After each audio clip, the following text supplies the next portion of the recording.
আলহামদুলিল্লাহ, আমাদের একটা দারসুল ফিকহ চলছে, আপনারা জানেন। অল্প সময়ে মৌলিক বা জরুরি কিছু মাসালা বলে দেওয়া। এর ভিতরে গত পর্বে আমরা আলোচনা করেছিলাম কি কি কারণে ব্যক্তির উপরে গোসল করা ফরজ হয়ে যায়। প্রধান চারটা কারণ আমরা বলছিলাম, চারটি কারণে ব্যক্তির উপরে গোসল করা ফরজ হয়ে যায়। এখন ধরেন ওই চারটার কোনো একটা কারণে কোনো ব্যক্তির উপরে গোসল ফরজ হয়ে গেছে। এখন ফরজ গোসলটা কিভাবে করতে হবে, এটা হচ্ছে আমাদের আজকের আলোচনা। কীভাবে গোসলটা করলে ফরজটা আদায় হবে, আমি পবিত্র হব, আমার জন্য এখন নামাজ রোজা পড়া এটা বৈধ হবে। গোসল ফরজ আদায় করতে গেলে তিনটা ফরজ আছে। আমার গোসলটা আদায় হওয়ার জন্যে তিনটা ফরজ। এক নম্বর হচ্ছে খুব ভালোভাবে কুলি করা। খুব ভালোভাবে কুলি করা একবার। এখন ভালোভাবে কুলি করা মানে হচ্ছে মুখের ভিতরের কোনো অংশ যেন কোনোভাবেই পানি পৌঁছে নাই এমন যাতে না হয়। এখন কারো যদি দাঁতের ফাঁকে পানের ইসে লেগে থাকে, অথবা খাওয়া দাওয়া করছে গোস্তের কোনো আঁশ লেগে আছে, এমন যদি কোনো কিছু হয়, তাহলে কিন্তু তার মুখের ভিতরে সব জায়গা কী হলো না, পানি পৌঁছলো না। এই জন্য মুখের ভিতরে পুরা পানি পৌঁছাইতে গেলে ফরজ গোসল যদি হয়ে থাকে, মুখের ভিতরটাকে পরিষ্কার করতে হয় মেসওয়াক দিয়ে, ব্রাশ দিয়ে, যেভাবেই হোক, যেন দাঁতের ফাঁকে বা অন্য কোথাও কোনো কিছু লেগে না থাকে, যার কারণে মুখের ভিতরে পানি যাচ্ছে না, এমনটা যাতে না হয়। রোজাদার না হয়ে থাকলে ভালো করে কুলি করার অর্থের ভিতরে গড়গড়া করে কুলি করার কথা বলা আছে। গড়গড়া করে এরকম করে একবার যেন গলা পর্যন্ত পানিটা পৌঁছে যায়। রোজাদার হলে গড়গড়া করে কুলি করার কি নেই, দরকার নেই। তাহলে এক নম্বর ফরজ হচ্ছে খুব ভালোভাবে কুলি করা, যেন মুখের ভিতরে সব জায়গাতে কী হয়ে যায়, পানি পৌঁছে যায় এবং কোনো প্রতিবন্ধকতা না থাকে। প্রতিবন্ধকতা থাকলে সেটা কী করতে হবে, আগেই পরিষ্কার করে নিতে হবে। দুই নম্বর ফরজ হচ্ছে নাকের নরম জায়গা পর্যন্ত পানি পৌঁছানো।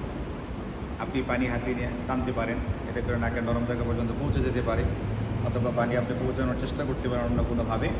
নাকের নরম জায়গা পর্যন্ত পানি পৌঁছাতে হবে। এই ক্ষেত্রে যদি নাক ঝাড়তে হয়, নাক ঝাড়তে হবে। অনেক সময় এমন হতে পারে যে নাকের ভিতরে যতটুকু পর্যন্ত পানি পৌঁছানোর কথা, ওখানে কোনো শুকনা ময়লা আটকায় আছে।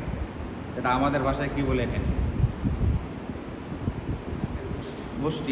বষ্টি বলে। যেটা ধরেন যে আপনি খালি কোনো রকম পানি দিলেন, কিন্তু ওই যে ময়লাটা যারা শুকায়া শক্ত হয়ে আছে, ওটার নিচে পানি কি হয় নাই, পৌঁছে নেয়, তাহলে কিন্তু আপনার গোসলটা কী হবে না, ফরজটা আদায় হলো না, মানে আপনি পবিত্র হইলেন না, আপনার এখন আর নামাজ হবে না। এই জন্যে নাকের ভিতরে পানি দেওয়ার পরে এই জিনিসগুলো নরম হয়ে যায়। আপনি একবার পানি দিলেন, একটা ছাড়লেন, আরেকবার নিলেন, আরেকবার ছাড়লেন, আরেকবার নিলেন, আরেকবার ছাড়লে তারপর নাকের ভিতরের ময়লাগুলো সাফ হয়ে গেল গা। যেখানে সেখানে বৈশা, মজমাতে বৈশা আপনার নাক ফুটাবার কী হলো না, প্রয়োজন। এটা একটা শরীয়তে নিষিদ্ধ ব্যাপার। মজমাতে বসে নাকে হাত দেওয়া, মজমাতে বৈশা যাতে নাকে হাত দিতে না হয়, এই জন্য শরীয়ত নাকের ভিতরে দৈনিক 15 বার পানি দেওয়ার কথা এবং 15 বার নাক ঝাড়ার কথা বলছে। প্রতিবার যখন অজু করবে 3 বার নাকে পানি দিবে এবং 3 বারই নাক ঝাড়বে। নাক সাফ, নাকের ভিতরে ময়লাই নাই যে অন্য সময় হাত দিয়ে পরিষ্কার করার দরকারটা থাকবে কোথায়, তার দরকারই নেই। এই জন্য গোসলের সময় নাকের নরম স্থান পর্যন্ত পানি পৌঁছাতে হবে। রোজাদার হলে আবার এত জোরে পানি দেওয়া যাবে না বা পানি টানা যাবে না, যে পানি আবার কী হয়ে যায়, ওই দিক থেকে উপরে ওইটা আবার গলা দেওয়া পেটে চলে যায়, এতটুকু করা যাবে না, সাবধানতার সাথে করতে হবে রোজাদার না হলে। এরপরে 3 নম্বর হচ্ছে সমস্ত শরীরে এমনভাবে পানি পৌঁছাইতে হবে যাতে একটা লোম পরিমাণ জায়গাও শুকনো না থাকে। এটা হচ্ছে 3 নম্বর ফরজ, সারা শরীরে পানি পৌঁছাইতে হবে। 1 নম্বর হচ্ছে খুব ভালো করে কুলি করতে হবে। 2 নম্বর হচ্ছে নাকের নরম স্থান পর্যন্ত পানি পৌঁছাতে হবে এবং 3 নম্বর হচ্ছে সমস্ত শরীর ভেজাইতে হবে যাতে করে সমস্ত শরীরে পানি পৌঁছে যায়। এই 3টা হচ্ছে ফরজ। এটা করার দ্বারা ব্যক্তির ফরজিয়াত আদায় হয়ে যায়, ফরজ গোসলটা আদায় হয়ে যায়। এখন সেই ব্যক্তি নামাজ পড়তে পারবে, সেই ব্যক্তি কোরআন তেলাওয়াত করতে পারবে। তবে মনে রাখবেন, এই 3টা হচ্ছে ফরজ। ফরজ গোসলের আরও কিছু সুন্নত আছে, ওইটা নামে সুন্নত হলেও বেশ গুরুত্বপূর্ণ।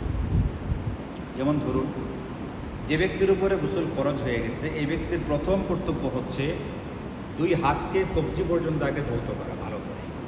হতে পারে এই 2 হাতের কোনো একটা জায়গাতে নাপাকি আছে, আমি এটাকে ধৌত না করে এই হাত দিয়ে যদি পানি দিই, তাহলে হাতের নাপাক সহকারে সেই পানি এখন আমার কোথায় লাগতেছে, সারা শরীরে না, এটা করা যাবে। এই জন্য কবজি পর্যন্ত 2 হাত আগে ভালো করে ধৌত করে নিতে হবে।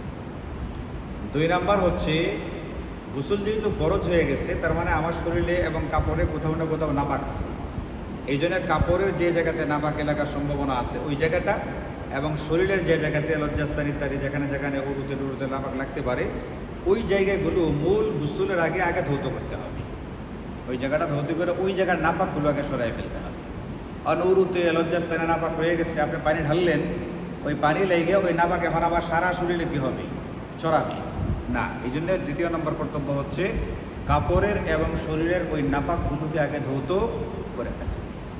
এরপরে 3 নম্বর করণীয় হচ্ছে গোসলের আগে, ফরজ গোসলের আগে আমরা যে নামাজের উজু করি এই উজুটা পুরোটা করা। নামাজের উজু করি না আমরা 3 বার উজু করি, কুলি করে নাকে পানি দিই, এই উজুটা পুরোপুরিভাবে এটাকে করে ফেলা। এইভাবে উজু করার পরে এখন আপনি আপনার সারা শরীরে পানি ঢালবেন। প্রথমে মাথায় 3 বার, তারপরে ডান পাশে 3 বার, এরপরে বাম পাশে 3 বার। আপনারা জানেন যে উত্তম কাজে ডান দিকে প্রাধান্য দিতে হয়, ডান দিকে 3 বার, এরপরে বাম দিকে 3 বার। এবং সারা শরীর খুব ভালোভাবে ঘষে গোসল করা। কারণ হচ্ছে মানুষের যে গোসল যে ফরজ হয়, ফরজ হওয়ার ক্ষেত্রে প্রথম যে কারণটা ছিল উত্তেজনার সাথে বীর্যপাত হওয়া, এটা অনেক সময় এরকম হয় যে বিশেষ করে যদি স্বামী স্ত্রী ব্যাপার হয়ে থাকে, আমাদের সমস্ত শরীরে যত লোমকূপ আছে সমস্ত লোমকূপ দিয়া নাপাকি বের হয়ে আসে। এখন যদি ভালো করে ঘষাঘষি না হয়, যদি ভালো করে ডোলে ঘষে মেজে গোসল করা না হয়, তাহলে কোথাও না কোথাও কি থাকতে পারে, নাপাকি লেগে থাকতে পারে। এই জন্য সারা শরীর খুব ভালো করে ঘষে মেজে ধৌত করার চেষ্টা করা। সম্ভব হলে সাবান ব্যবহার করা। সাবান ব্যবহার করা জরুরি না, সাবান ব্যবহার করতেই হবে এটা জরুরি না। সুযোগ থাকলে সম্ভব হলে সাবান ব্যবহার করা, এটার দ্বারা নাপাকি কী হয় একটু বেশি, বিশেষ করে ক্ষার বিশিষ্ট সাবান হলে বেশি পরিষ্কার হয়। একদিন একজন এসে মাসালা জিজ্ঞেস করতেছে, সাবান দেওয়ার ডলতে সে ছিল্লে ফেলছে শরীর, এরপরেও তার মনে হইতেছে সে পবিত্র হয়েছে কি হয়েছে না কটকা লাগতেছে। আপনাদেরকে আগে বারবার বলছি, আমাদের ইসলাম ধর্ম অতি সহজ একটা ধর্ম, এখানে কোনো কঠিনতা চাপিয়ে দেওয়া হয় না। শরীয়ত গোসল যেরকম ফরজের কথা বলছে, এটাও বলছে স্বাভাবিকভাবে গোসল করো। আমার গায়ে যে নাপাকটা লাগে, পানি দিয়ে যদি আমি ভালো করে ডইলে ধুই, এ নাপাক কী হয়ে যাবে, এটা সরে যাবে, সাবান দেওয়া জরুরি না। আমি বলছি সুযোগ থাকলে সম্ভব হলে সাবান দেওয়া, ভালো করে ডলে এরপরে গোসলটা করা। গোসল যদি এমন কোনো জায়গাতে করা হয় যেখানে পানি জমতেছে, ময়লা, এটা গ্রামে গঞ্জে, বর্তমানে শহরে তো আর নাই, শেষে বেলায় 2 পা ভালো করে ধৌত করে নিতে হবে। আমাদের দেশে তো বর্তমানে সব বাথরুমগুলো টাইলস করা, পাকা, ময়লা জমে না, কাজে আলাদা করে ধৌত করার দরকার নেই।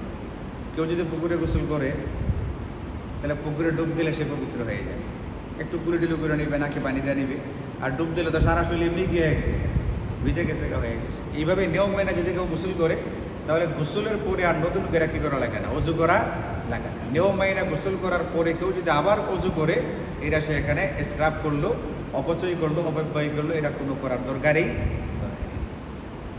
এই জন্যে আরও যে টুকটাক বিষয়গুলো আছে, মশালাগুলো আছে, মেয়েদের কিছু মশালা আছে, এগুলো খেয়াল করতে হবে। আমাদের পুরুষদের ক্ষেত্রে যদি কারো আংটি থাকে বা অন্য এমন কিছু থেকে থাকে যার দ্বারা ওই শরীরে পানি পৌঁছতেছে না, তাহলে এখানে খেয়াল করে পানি পৌঁছে দিতে হবে। বিশেষ করে মেয়েদের ক্ষেত্রে নাক ফুল, কান ফুল ইত্যাদি আংটি, এগুলোর কারণে অনেক সময় পানি পৌঁছে না, এগুলো খেয়াল করে পানি পৌঁছে দিতে হবে। আল্লাহ তাআলা আমাদের সকলকে বোঝার তৌফিক দান করুন, সহি মশালাগুলো জেনে ওইভাবে আমল করবার তৌফিক দান করুন।